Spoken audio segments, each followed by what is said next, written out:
Okei, miltä näyttää 21-vuotiaan nuoren maanantai? Okei, tässä me vähän monsteria tultu salille vähän pumppaile, siinä vähän dippejä vähän tehdään ja oi. Sitten vielä vähän monsterikoni Jonne ja tästä tehdään vähän vatsoja tehdään tollasella lisäpainolla 15 kilo. Oi, sieltähän nousee. Ui vaan. Ui.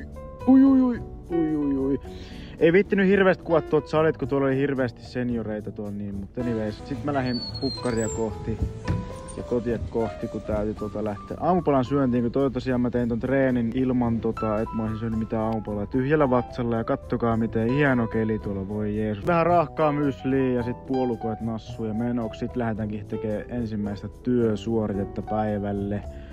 Siinä vähän ajetaan autoa ja sitten ensimmäinen kahvinaamari. Ui, kyllä tuntui niin hyvälle, mahtava homma.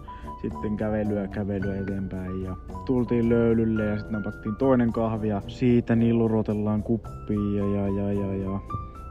noin vaan hienosti. Sitten kauramaitoa. Mä oon viime aikoina kauramaitoa tosi paljon käyttänyt, mutta tässä mä haluan tosi näpyttää, pitää asiakkaan mainoksia. Ne ei tuu itekseen asiakkaan mainokset, ne ei tuu sit vähän kahvia naamariin.